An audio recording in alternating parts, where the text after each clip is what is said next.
1991년 3월 전남 순천. 봄비가 촉촉히 내리던 금요일 밤, 한 직장 여성이 야근을 마치고 사라졌어요. 그녀의 이름은 김은정, 25세. 성실하고 말수가 적었지만 아주 밝은 성격이었고, 회사 내에서 맡은 일은 빈틈없이 처리하는 사람이었습니다. 늦은 밤, 흰색 블라우스에 회색 코트를 걸친 그녀는 동료에게 조심히 들어가세요라는 마지막 인사를 남기고 회사 정문을 나섰습니다. 그 시각, 시계는 밤 10시 42분을 가리키고 있었죠. 그 뒤로 그녀의 발자취는 흔적도 없이 끊겼어요. 집까지는 도보로 15분 남짓, 익숙한 길, 수없이 걸었던 길이었죠. 하지만 그날 밤, 골목은 이상하리만치 고했고, 가로등 불빛은 습한 안개 속에서 희미하게 흔들렸어요. 그녀는 분명 집으로 향했지만 문 앞에 도착하지 못했습니다. 처음엔 단순한 가출로 오해받았어요. 그러나 시간이 흐르자 그녀의 핸드백도 신분증도 심지어 신발 한 짝조차 발견되지 않았어요. 5년 후 인적 드문 산속 묘지 옆에서 녹슨 드럼통이 발견되기 전까지 세상은 그녀의 이름을 잊어갔습니다. 우리가 지금 이 사건을 다시 꺼내야 하는 이유는 단 하나. 누군가는 그녀의 마지막 밤을 알고 있기 때문입니다. 그날의 골목길, 마지막 인사, 그리고 남겨진 빈자리가 여전히 우리를 부르고 있어요. 끝까지 들어주시길 바랍니다. 작은 단서 하나가 미궁을 풀 열쇠가 될 수 있습니다. 그리고 이 이야기가 이어질 수 있도록 구독과 좋아요 부탁드립니다. 1991년 3월 15일 전라남도 순천시. 봄비가 가늘게 내리던 금요일 밤이었습니다. 거리의 가로등 불빛이 젖은 아스팔트에 번져 노란 물감처럼 흘렀고, 차가운 공기 사이로 가피연한 개나리 향이 은은하게 번졌어요. 25살 김은정은 회사 건물 5층에서 마지막 야근을 마치고 있었습니다. 타자기 소리가 사무실 안을 채우던 늦은 시간, 그녀의 손가락은 여전히 바쁘게 움직였죠. 흰색 블라우스에 소매를 걷어 올리고 책상 위에 놓인 서류 더미와 씨름하는 모습이 창밖 가로등 불빛에 희미하게 비쳤어요. 밤 10시가 넘어서야 김은정은 책상을 정리했습니다. 회색 코트를 어깨에 걸치고 작은 검은 가방을 들어 올렸어요. 사무실 형광등을 끄자 어둠이 순식간에 방을 집어삼켰습니다. 복도를 걸으며 그녀의 구두 소리만이 텅 빈 건물에 메아리 쳤죠. 회사 정문 앞에서 김은정은 동료 한 명과 마주쳤습니다. 경비실 불빛이 두 사람의 얼굴을 따뜻하게 비췄어요. 부슬부슬 내리는 비 때문에 김은정은 작은 검은 우산을 펼쳤습니다. 우산 위로 떨어지는 빗소리가 조용한 밤거리의 작은 리듬을 만들었죠. 시계는 밤 10시 42분을 가리키고 있었습니다. 김은정은 동료에게 간단한 인사를 건넸어요. 그것이 그녀를 본 마지막 순간이었습니다. 우산을 든 채 정문을 나서는 그녀의 뒷모습이 어둠 속으로 사라져갔어요. 집까지는 도보로 15분 거리였습니다. 평소라면 아무렇지도 않게 걸어가던 익숙한 길이었죠. 하지만 그날 밤, 김은정은 집에 도착하지 못했습니다. 그녀가 남긴 것은 회사 정문 앞에 마지막 인사와 빗속으로 사라진 뒷모습뿐이었어요. 김은정의 가족이 경찰서 문을 두드린 것은 토요일 오후였습니다. 하룻밤 사이 얼굴이 야위어진 어머니와 아버지의 목소리에는 불안이 짙게 배어 있었어요. 담당 형사는 실종 신고서를 받으며 침착함을 유지하려 했지만 이미 24시간이 지난 상황이 심상치 않음을 직감했습니다. 경찰이 가장 먼저 확인한 것은 회사 앞 골목의 폐쇄회로 텔레비전이었어요. 흑백 화면 속에서 김은정의 모습이 또렷하게 드러났습니다. 시각은 정확히 22시 42분. 우산을 든 채 정문을 나서는 그녀의 실루엣이 카메라에 포착된 마지막 순간이었죠. 수사팀은 김은정의 귀가 경로를 따라 발품을 팔기 시작했습니다. 회사에서 그녀의 집까지 이어지는 골목길은 가로등 불빛이 듬성듬성했고, 밤이면 인적이 드물어지는 곳이었어요. 아스팔트 위에 남은 빗물 웅덩이들이 수사관들의 발걸음에 작은 물소리를 냈습니다. 문제는 중간 구간에 설치된 감시 카메라가 단 한 대도 없다는 사실이었습니다. 1991년 당시 순천의 골목길에는 지금처럼 촘촘한 감시망이 갖춰지지 않았어요. 김은정이 회사 정문을 나선 후의 동선은 마치 지도에서 지워진 것처럼 흔적을 찾을 수 없었습니다. 수사관들은 귀가 경로 주변 상점과 주택을 일일이 방문했어요.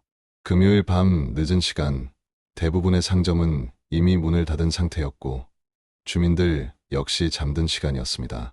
김은정의 사진을 들고 다니며 목격자를 찾아 헤맸지만 확실한 증언을 얻기는 어려웠어요.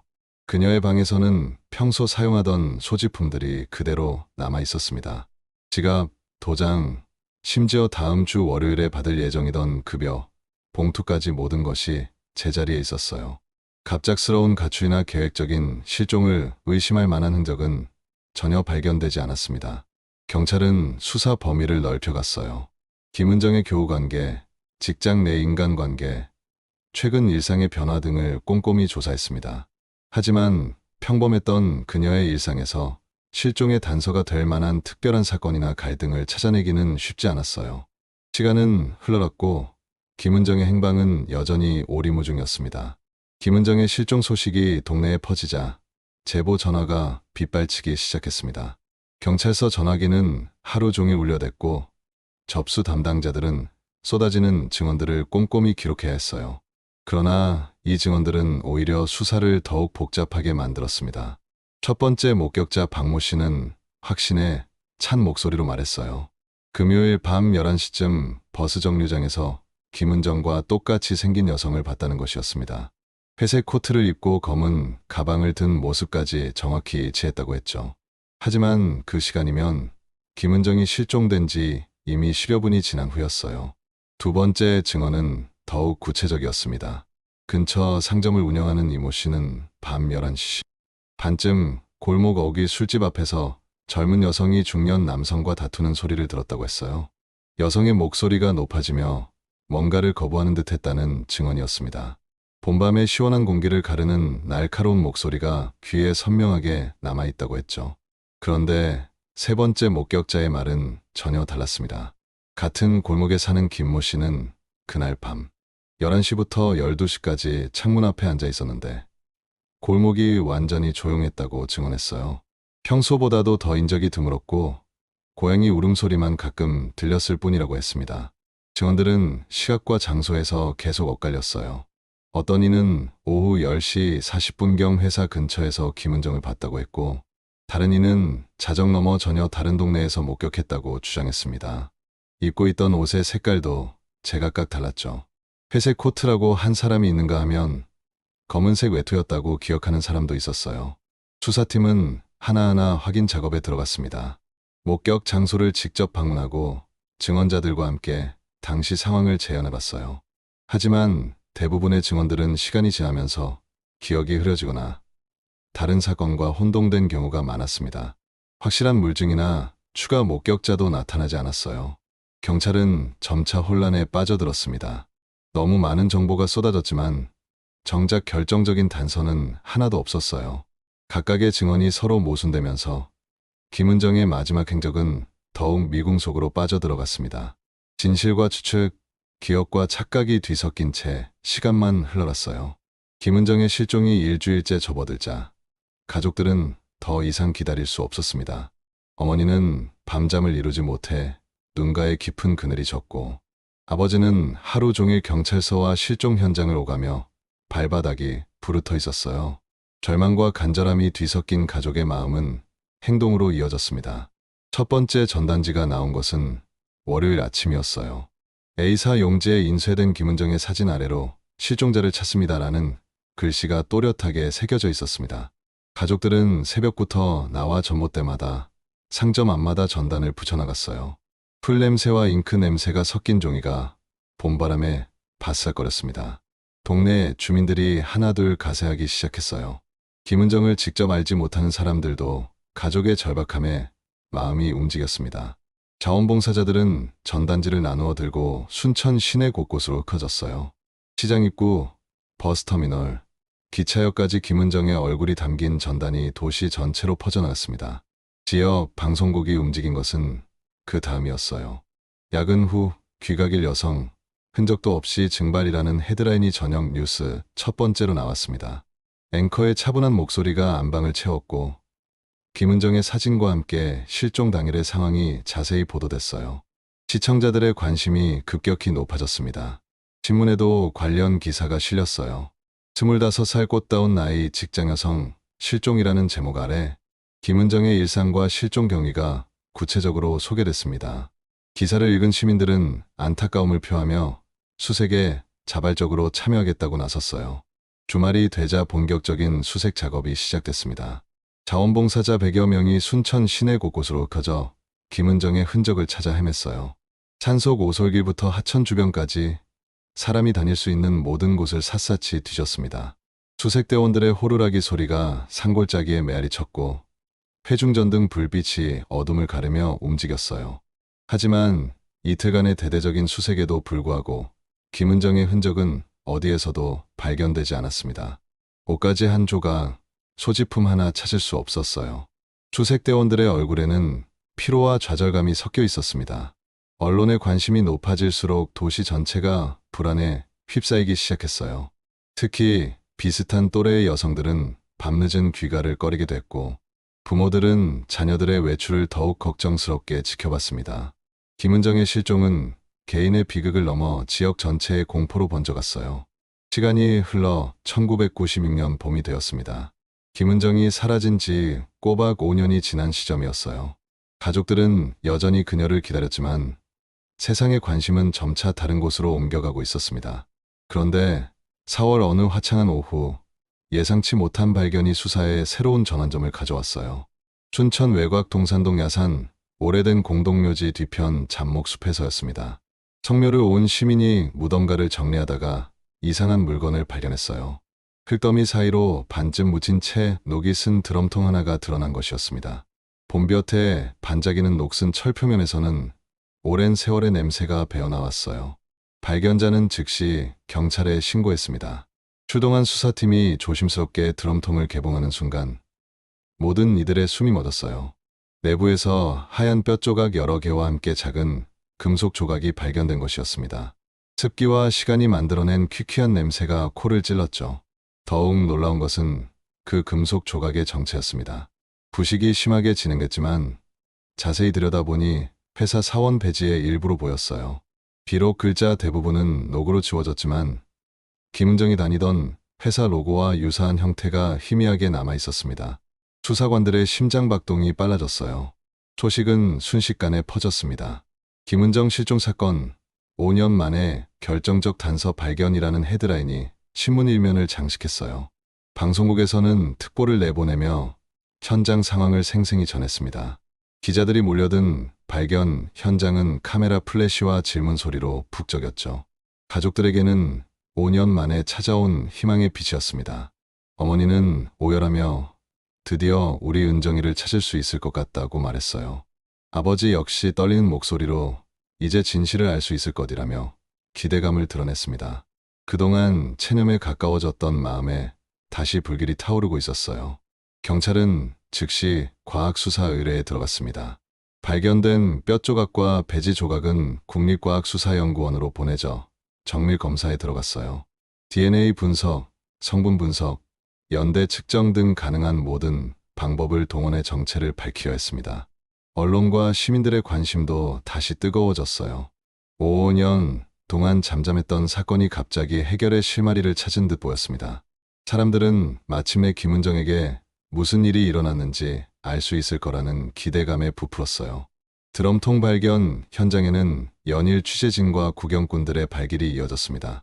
국립과학수사연구원의 분석 결과가 나오기까지는 2달이 걸렸습니다.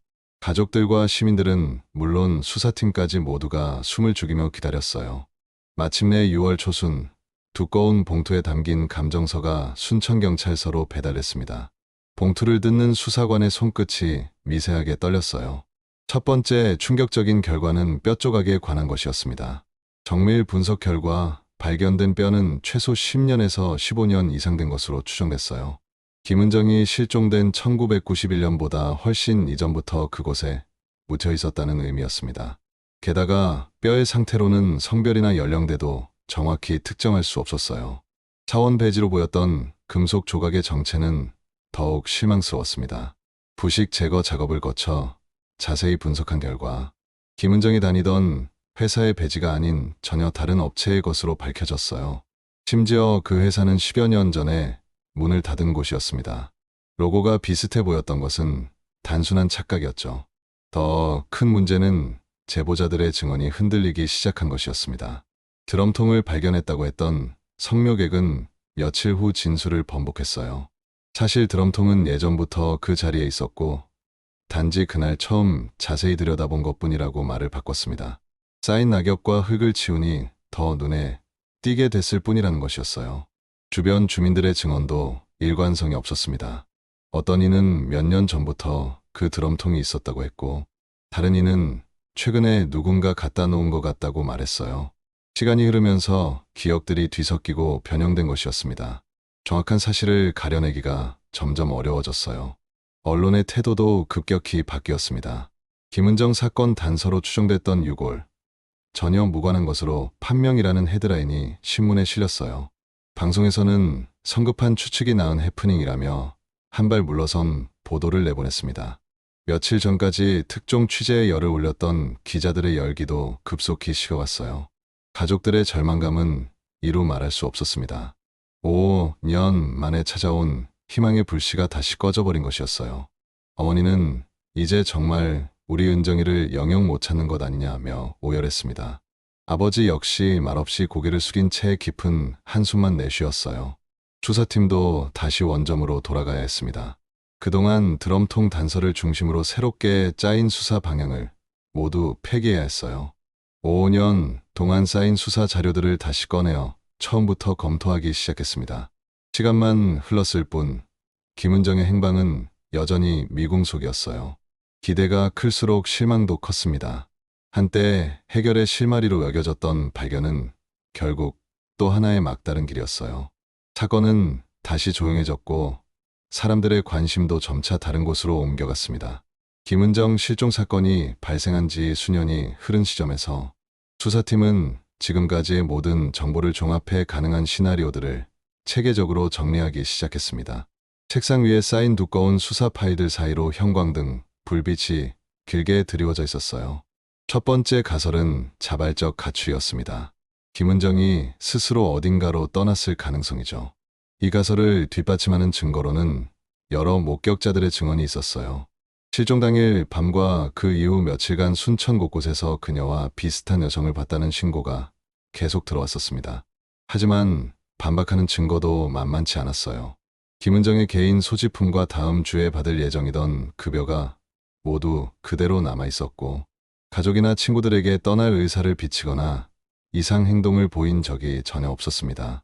두 번째는 우발적 범죄 가능성이었어요. 귀갓길에서 갑작스럽게 범죄에 노출됐다는 시나리오였습니다. 밤늦은 시간대의 한적한 골목길, 여성 혼자서 걷던 상황 등이 이런 추정을 뒷받침했죠. 특히 김은정이 회사를 나선 후 집까지 가는 중간 구간에는 가로등도 드물고 감시 카메라도 없어서 범죄가 발생하기 쉬운 환경이었어요. 그러나 현장에서 저항한 흔적이나 유류품이 전혀 발견되지 않았다는 점이 이 가설의 약점이었습니다. 세 번째 가설은 계획적 납치였습니다. 누군가 김은정을 의도적으로 노리고 있었다는 관점이었어요. 회사 정문을 나선 후 완전히 증발해버린 상황이 이런 추정을 가능하게 했습니다. 마치 누군가 미리 준비하고 기다리고 있었던 것처럼 깔끔하게 사라진 것이죠. 하지만 김은정을 노릴 만한 금전적 동기나 원한 관계를 가진 인물이 전혀 발견되지 않았어요. 평범한 회사원이었던 그녀에게 그런 적이 있을 이유를 찾기 어려웠습니다. 네 번째는 사고사 후 은폐 가능성이었어요. 교통사고나 다른 사고로 사망한 후 가해자가 이를 숨기기 위해 시신을 처리했다는 시나리오였습니다. 김은정의 귀가 경로 중 일부 구간은 차량 통행이 있으면서도 인적이 드문 곳이었어요. 어둠 속에서 사고가 발생했을 경우 목격자가 없을 수 있었습니다. 그러나 광범위한 수색에도 불구하고 시신은 물론 그녀의 소지품조차 발견되지 않았다는 점이 설명되지 않았어요. 각각의 가설들은 나름의 논리적 근거를 가지고 있었지만 동시에 치명적인 약점도 안고 있었습니다. 수사팀이 아무리 머리를 짜내어도 모든 의문점을 완벽하게 설명할 수 있는 단일한 시나리오는 나오지 않았어요.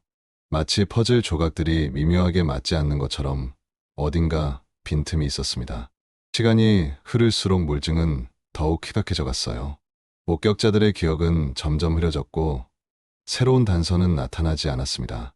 수사관들은 때로 사건 파일을 다시 꺼내어 들여다보곤 했지만 새로운 관점을 찾아내기는 쉽지 않았어요.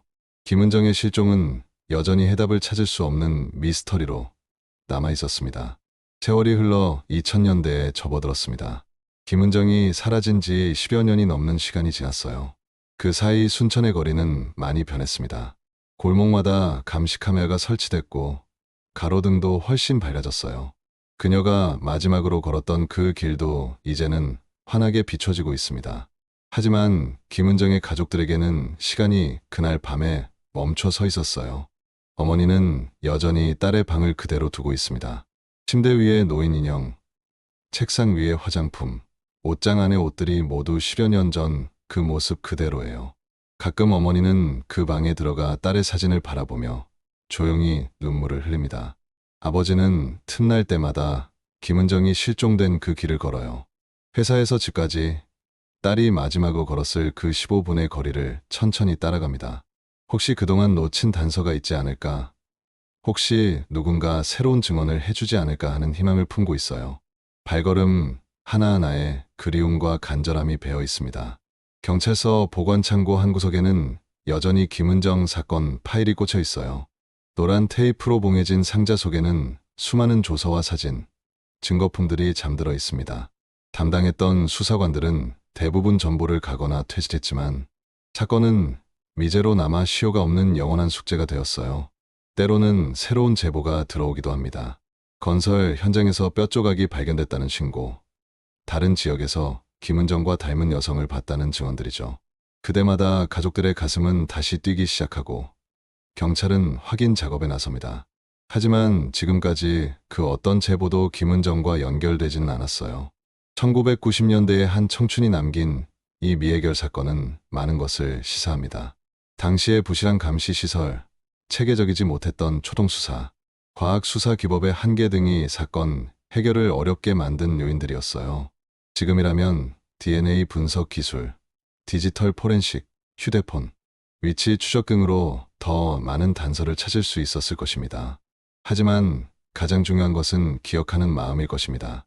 김은정의 가족들이 포기하지 않는 것처럼 우리 사회도 그녀를 잊어서는 안 돼요.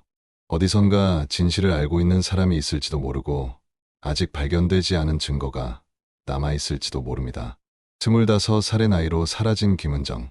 그녀의 웃음소리, 발걸음소리, 동료들과 나눈 마지막 인사가 여전히 그날 밤 공기 속에 남아있는 것만 같아요.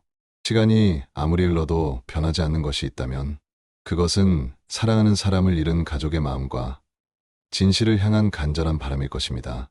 작은 관심 하나, 기억 하나가 언젠가 잊혀진 진실을 다시 세상 밖으로 불러낼 수 있을 거예요.